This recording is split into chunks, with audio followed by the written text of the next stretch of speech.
Hey everyone, it's Lindsay from My Crafty Plans. Welcome back to my channel, or if you are new here, welcome.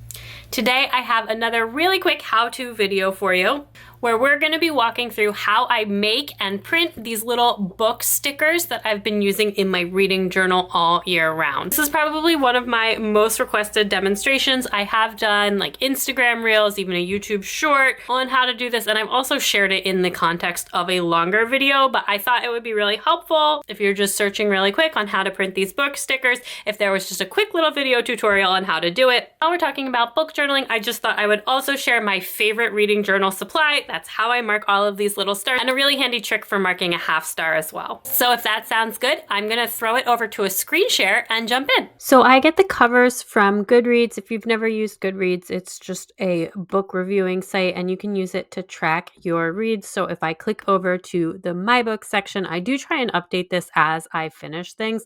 I'm not always 100%. Sometimes I do have to like adjust the dates and stuff. But I have all of the books that I've read all saved and sorted by the date, so I can easily see the September one. As you can see here, something like a little funky happened. Not going to worry about it. I read this in September. If you're not using Goodreads to track your own reading, you can just type in the name of the book and find it that way, and then you'll still be able to print the pictures the same. To print the pictures, you do want to open up the book's individual page. Just because if you try and do it with the really little picture on the list, it doesn't work very well. It works much better with the larger picture. So you can just right click and then click copy image, and then you can then that will let you paste it into whatever you're using. In the past, I've done this in the Silhouette software. That's usually what I use just because I'm comfortable with it. You can download that for free, but I thought for today we would do it on Canva since that is free and it's a website, so it's really easy to use for anyone. You can really do this on anything.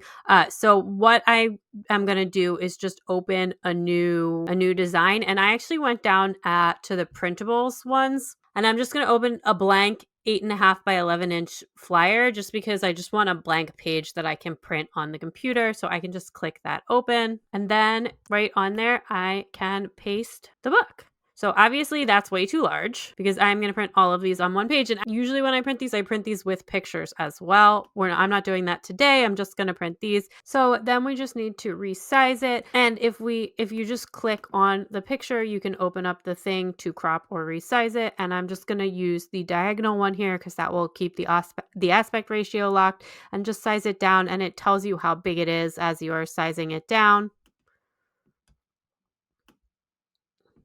So again, just depends on how big you want it printed on the page. I usually go no more than 1 inch wide, and sometimes I do it even smaller than that. Sometimes I do 0.75 if I have read like a lot of books, but this month I didn't read too many books, so we can keep it at 1 inch, and then I can just zoom you in there so you can see it a little bit better, and we can scroll. I like to leave a little bit of space at the top and on the side of the page just in case there's any printing problems.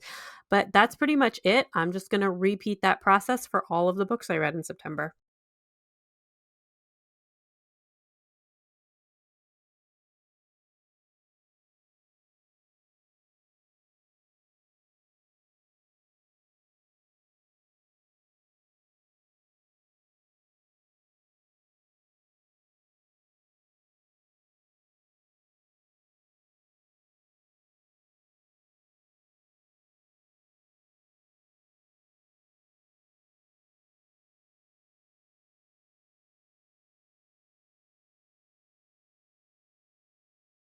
So that's it. Now all I have to do is print it. You can actually order things printed online from Canva, which I'm not going to do. What I am going to do is click this share button and then just download the file. And I'm going to download it as a PDF for printing. You could also do it as an image.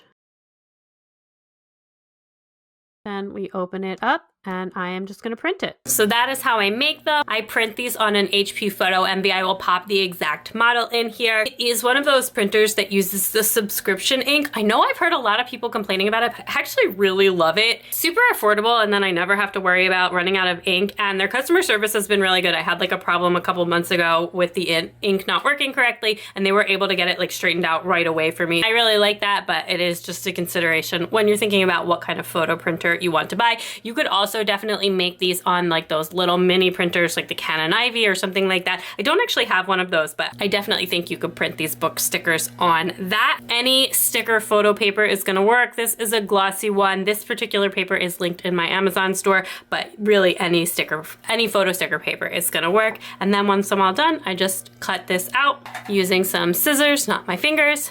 So that is it. These are super, super easy to make, really, really fun. I just feel like this has made my book journaling practice, like I've just been so enthusiastic about book journaling this year. Partially, I think because of Book Track, but then the other part of that has been just like getting to do these fun little stickers and print something like that.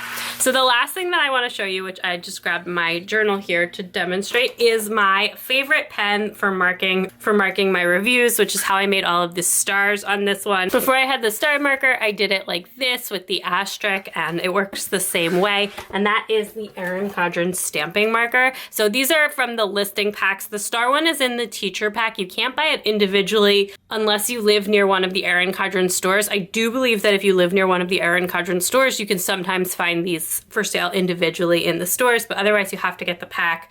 The teacher listing one comes with a bunch of different shapes, and then they also sell a pack that just has asterisks and circles in multicolors. Whenever we get like surveys from Erin Condren or through the affiliate squad that are like, hey, what would you like to see? I'm just like, more stamping markers, smaller packs, all stars, all asterisks. An all black pack of stamping markers would be amazing. But anyway, so if you agree with that, you can definitely also include that into your survey. They definitely pay attention to that. So these are really easy to use. You just kind of line them up and then just makes a little star. So I can mark something as 4 stars or 5 stars. I think the hot pink is probably gonna show up a little bit better. That's why I grabbed it. This one is an asterisk. Obviously, you could mark your stars however you want. I use the asterisks as the stars all the time. Sometimes you want a good color match, so that's totally gonna work. You could also use dot markers. I have a gold one here, so it's like even more officially marking something. I'm marking all of these things as 4 stars, all of my imaginary books here. And obviously, just draw your stars in as well. But I do think the stamps add something a little bit fun to it. So then the only question is, what happens if I want to mark something as a half star? And the answer is super, super easy. So what I do is I grab a scrap piece of paper or a sticky note, and then I line up where I'm going to put the next star. And I just put the paper on there, and then I basically will just, that's a little bit too far over, but I will basically just half stamp on the sticky note and half stamp on the paper. And then when you pull it up, it'll look like a half star. So that will work with the asterisk, it'll work with the gold star. I think I was a little too far over on that. You could even do that with the dot marker. And you could also do that with drawing a star in case that helps you draw it in. And then when you pull it up, voila, you've got some lovely half stars. Really, really easy to do, and just adds like a little touch of something special to your reading journal. I also just love the ability to mark things with a half star in general. In Goodreads, you can't really do a half star, so I always just try and make like a note somewhere in my planner or in my phone about whether something was a half star from, you know, I'll round up or down depending on the book in Goodreads, but I like to make a note of how I was thinking about it, because I do think that there's like a huge difference between a 3.5 star book and a 4-star book, or, you know, between a 2.5 star book and a 2-star book. So it's nice to have that differentiation. That's it for today. Hopefully now you know how to make these book stickers for yourself. If you've got any questions, feel free to leave them down in the description below.